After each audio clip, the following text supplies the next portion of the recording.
Tahukah kamu, ada seorang wali yang bukan hanya keturunan langsung Nabi Muhammad, tapi juga penyebar Islam yang penuh kasih sayang pada kaum miskin? Dialah Sunan Derajat, ulama, seniman, dan pewaris keilmuan langit yang menebar Islam lewat kelembutan budaya, bukan hanya dikenal bijak dan santun. Jejak dakwahnya menyimpan kisah karomah dan silsilah agung yang bersambung hingga Rasulullah. Siapa sebenarnya Raden Kasim, sang wali dari pesisir utara Jawa ini? Temukan kisahnya yang luar biasa dalam sejarah Wali Songo. Raden Kasim, yang lebih dikenal sebagai Sunan Derajat, salah satu dari 9 wali penyebar Islam di Tanah Jawa, atau yang kita kenal sebagai Wali Songo. Lahir di Surabaya pada tahun 1470, Sunan Derajat merupakan putra bungsu dari Sunan Ampel, ulama besar yang menjadi pusat dakwah Islam di Jawa Timur. Ibunya bernama Nyi Ageng Manila, sosok perempuan yang juga berasal dari keluarga terpandang. Sejak kecil, Raden Kasim telah menimba ilmu langsung dari ayahnya, tapi semangatnya mencari ilmu tak berhenti di situ. Saat remaja, ia pun berguru kepada Sunan Gunung Jati di Cirebon, seorang ulama sekaligus pemimpin yang dikenal luas di tanah Sunda.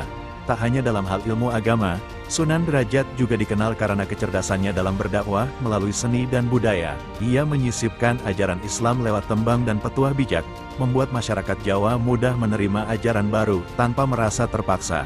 Dalam perjalanan hidupnya, Sunan Derajat menikah dengan Nyai Kemuning, putri dari Kiai Mayang Madu.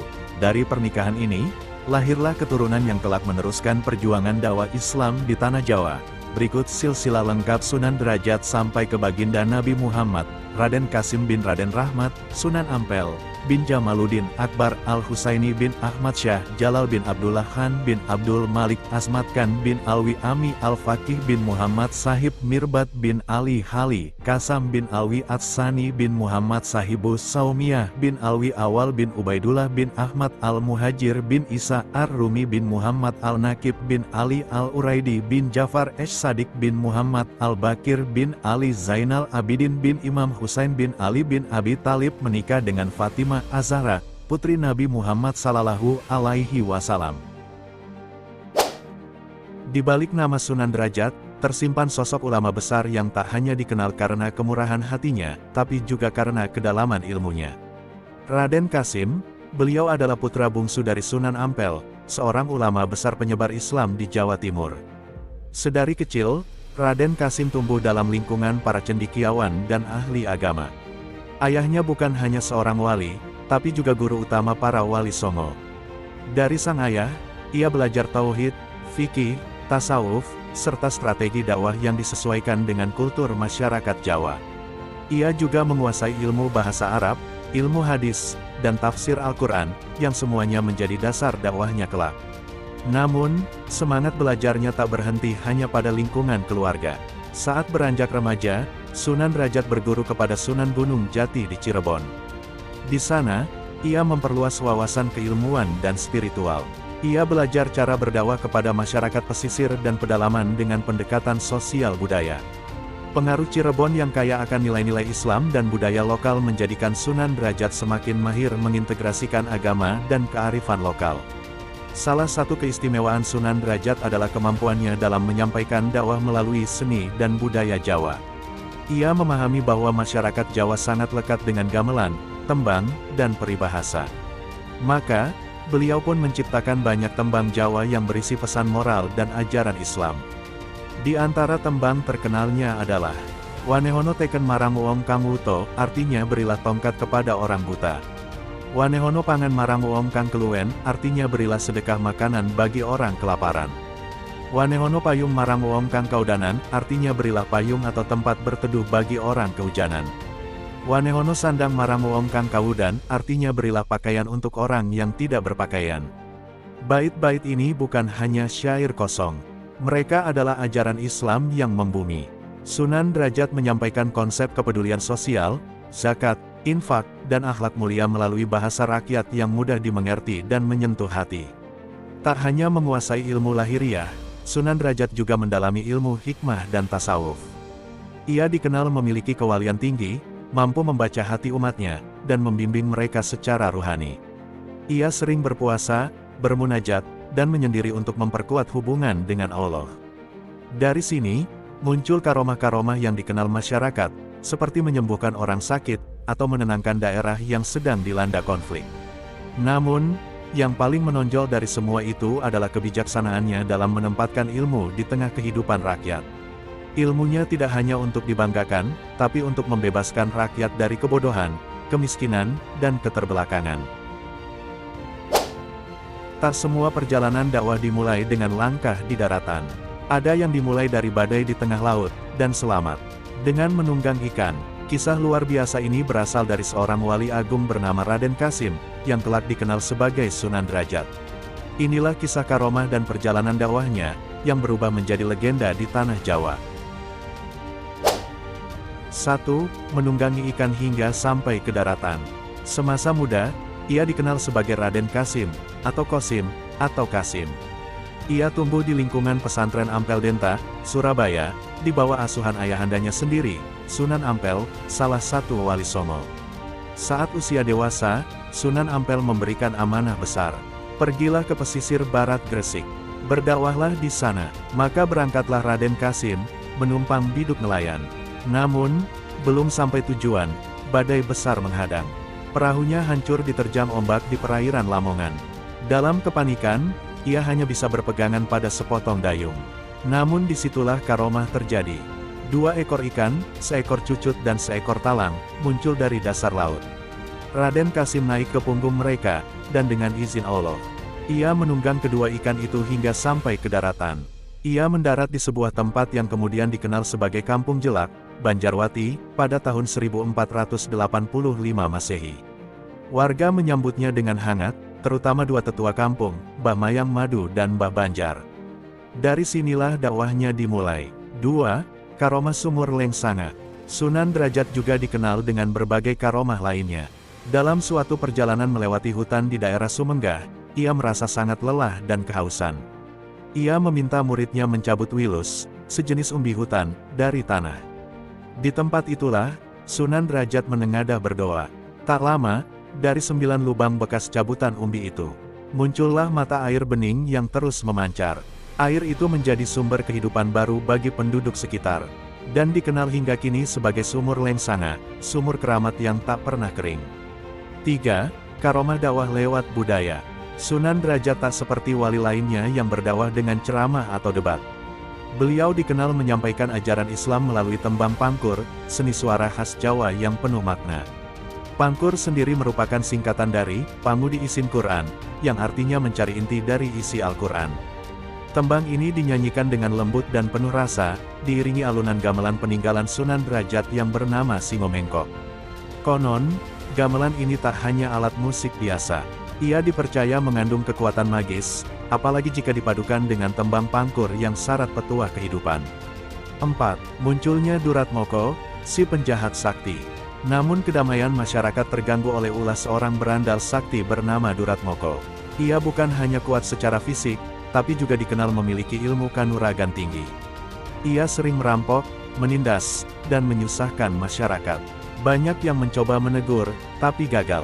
Bahkan, Duratmoko tak pernah merasa bersalah sedikitpun. Sunan Bonang pun gelisah, dan meminta agar Sunan Derajat turun tangan. Sunan Derajat mengutus beberapa pengawalnya untuk menangkap Duratmoko. Perjalanan ini tidak mudah. Ilmu Duratmoko sangat tinggi. Tapi dengan izin Allah, akhirnya sang berandal berhasil dibawa ke hadapan Sunan Derajat. Namun, yang terjadi kemudian sungguh di luar dugaan. Alih-alih dimarahi atau dihukum, Sunan Derajat justru memandangi Duratmoko dengan tatapan tenang. Lalu beliau duduk bersila, dan mulai menyanyikan tembang pangkur, diiringi denting lembut gamelan Singo Mengkok. Suara Sunan Derajat mengalun, urip iku kudu bisa aweh pepadang. Tumraping lian, tulung tinulung lan becik tumraping sesami. Hidup harus bisa memberi cahaya bagi sesama, saling tolong-menolong dan berbuat baik kepada sesama. Duratmoko yang awalnya duduk kaku, diam, matanya kosong, tapi hatinya mulai gelisah. Sunan Derajat menaikkan tempo tembangnya. Gamelan berdentang lebih cepat, suara tembang pangkur menggema lebih dalam. Aja nganiaya, aja memeras. Urip kudu rukun lan mitulungan. Jangan menyakiti, jangan memeras. Hidup harus rukun dan saling membantu. Dan saat itulah, Duratmoko gemetar, tubuhnya menggigil, wajahnya pucat. Ia seperti kesurupan, lalu berlutut dan menangis. "Ampun, Kanjeng Sunan, ampunilah aku salah, aku ingin bertobat." Sunan Derajat mendekat dan menenangkan hatinya. Duratmoko pun menyatakan keinginannya untuk masuk Islam. Sunan Derajat memberinya nama baru, Ki Sulaiman, nama yang mencerminkan kebijaksanaan dan ketundukan kepada Allah. Namun tak lama berselang, Ki Sulaiman jatuh sakit parah. Di tengah kondisinya yang kritis, ia memanggil orang-orang dan berpesan, "Jika aku wafat nanti, biarkan kain penutup kepalaku terbuka. Aku ingin orang-orang melihat bahwa sekuat-kuatnya manusia tetap akan takluk di hadapan Allah. Tak ada ilmu, tak ada kesaktian yang bisa melawan kematian." 7. Awal perjalanan rasa penasaran seorang wali. Kabar tentang sosok sakti bernama Raden Nur Rahmat menyebar luas di tanah Jawa. Ia dikenal bukan hanya karena kekuatannya, tapi juga karena karismanya di kalangan masyarakat Kampung Patunon. Sunan Derajat pun penasaran. Beliau ingin mengetahui seperti apa kesaktian tokoh yang begitu diagungkan itu. Bukan karena rasa iri, melainkan karena ingin memastikan, apakah kesaktian itu sejalan dengan kebijaksanaan. Maka berangkatlah Sunan Derajat bersama para pengawalnya ke Kampung Patunon. Sesampainya di sana, Sunan Derajat bertemu langsung dengan Raden Nur Rahmat. Dalam suasana akrab, beliau mengajukan permintaan sederhana. "Bolehkah saya menikmati buah siwalan dan air nira dari pohon-pohon ini?" Raden Nur Rahmat menyambut dengan senang hati. "Silakan, Kanjeng Sunan, ambillah sendiri." Lalu, dengan langkah tenang, Sunan Derajat menghampiri salah satu pohon siwalan. Beliau mengetuk batangnya 3 kali. Dan dalam sekejap, seluruh buah dari pohon itu berjatuhan. Tak bersisa satu pun di atas. Sebuah pertunjukan kesaktian yang mengejutkan. Namun yang terjadi selanjutnya sungguh di luar dugaan. Raden Nur Rahmat tidak terpukau. Justru ia terlihat geram. Dengan nada bijak tapi tegas, ia berkata, "Kalau cara mengambilnya seperti itu, bagaimana anak cucu kita nanti bisa menikmati buah siwalan dan air legen? Kau jatuhkan semuanya, tanpa menyisakan sedikit pun." Seketika suasana menjadi hening. Tapi Raden Nur Rahmat tak berhenti di situ. Ia mendekati pohon siwalan yang lain. Tangannya mengelus batang pohon itu 3 kali. Dan perlahan, pohon itu merunduk, seolah memberi hormat. Dengan santun ia berkata kepada Sunan Derajat, "Ambillah secukupnya, hanya yang dibutuhkan." Sunan Derajat mengambil beberapa buah. Dan saat ia selesai, pohon itu kembali berdiri tegak. Sunan Derajat terdiam, bukan karena malu, tapi karena kagum. Ia menyadari bahwa kesaktian sejati adalah yang dibimbing oleh kearifan. Atas kebijaksanaan dan sikap luhur itu, Sunan Derajat memberikan gelar kepada Raden Nur Rahmat. "Engkau layak disebut Sunan. Mulai hari ini, namamu adalah Sunan Sendang Duhur."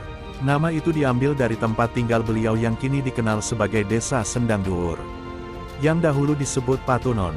Sejak peristiwa itu, hubungan keduanya menjadi sangat erat. Mereka bahu-membahu dalam berdakwah dan membimbing masyarakat di pesisir Lamongan. Dulu, Sunan Derajat mengemban tanggung jawab dakwah sendirian. Namun kini, dakwah Islam di kawasan itu dipikul bersama. Sunan Derajat dan Sunan Sendang Duhur menjadi 2 cahaya yang menerangi tanah pesisir. 8. Masjid berpindah tempat dalam sekejap. Suatu sore yang teduh, angin laut Paciran berhembus pelan. Sunan Sendang Duhur, sang ulama terpandang di kawasan Lamongan, datang menghadap sahabat sekaligus gurunya, Sunan Derajat. Dengan suara tenang dan penuh harap, ia berkata, "Guru, izinkan saya membangun masjid di Sendang Duhur, agar masyarakat kami punya tempat untuk beribadah, berkumpul, dan menuntut ilmu." Sunan Derajat mengangguk bijak, namun, beliau tidak serta-merta menyuruhnya membangun dari nol. Ada sebuah masjid di Mantingan, Jepara. Datangilah pemiliknya, bila niatmu benar, mungkin engkau akan mendapatkannya. Tanpa menunda waktu, Sunan Sendang Duhur berangkat ke Jepara. Di sana, berdiri Masjid Tuanan Indah, milik seorang bangsawan wanita yang dikenal sebagai Nimas Ratu Kalinyamat, atau lebih akrab disebut Mbok Rondo Mantingan. Dengan penuh sopan, ia mengutarakan niatnya. "Saya mohon izin membawa masjid ini ke desa kami, sebagai pusat ibadah dan cahaya ilmu." Mbok Rondo, meskipun terkejut, tak menolak mentah-mentah. Ia justru memberikan 2 syarat yang tampaknya mustahil. 1. Masjid harus berpindah dalam 1 malam. 2. Tidak boleh ada satupun bagian bangunan yang tercecer dalam perjalanan. Sunan Sendang Duhur hanya tersenyum. Baginya, syarat sulit bukanlah halangan jika niatnya tulus dan Allah mengizinkan. Malam itu, langit di Mantingan tampak lebih pekat dari biasanya. Angin berhenti seolah menanti sesuatu yang agung. Sunan Sendang Duhur duduk bersila, berserah diri sepenuhnya. Doa-doa bergema dari mulutnya. Dan saat waktu bergulir menuju tengah malam, terjadilah sesuatu yang luar biasa. Masjid Mantingan, dengan tiang-tiang kayu jatinya, atapnya yang tinggi, dan mimbar ukiran halus, terangkat perlahan dari tanah. Tak ada suara, tak ada guncangan. Masjid itu melayang dengan lembut, seolah dibawa malaikat. Menembus malam, menyusuri angin, menuju tanah Sendang Duhur. Saat fajar menyingsing, masjid itu telah berdiri megah di atas bukit desa, seperti sudah ada di sana selama bertahun-tahun. Pagi harinya, penduduk desa terbangun dalam keheranan. Mereka berkumpul di kaki bukit, terbelalak menatap masjid yang kemarin belum ada. Bagaimana bisa semalam kosong, kini ada masjid selengkap ini?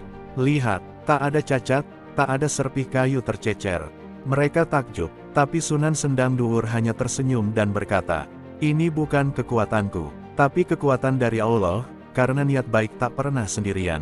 Sejak hari itu, masjid itu menjadi pusat kegiatan Islam di Sendang Duhur. Tempat orang-orang belajar, bermusyawarah, dan menyatukan hati dalam ibadah. Sunan Derajat mengajarkan kita bahwa ilmu bukan sekadar hafalan dan gelar, tetapi tentang bagaimana ilmu itu menjadi cahaya bagi sesama. Dengan pendekatan budaya, kelembutan hati, dan pemahaman yang mendalam terhadap Al-Quran dan Sunnah, ia menjadi pelita di tengah gelapnya masa transisi Jawa dari Hindu-Buddha menuju Islam.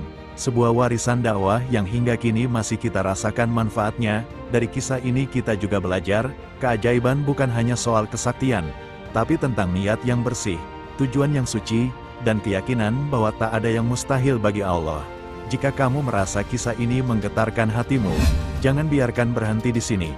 Like, subscribe, dan nyalakan loncengnya agar cahaya sejarah para wali terus menyinari generasi berikutnya.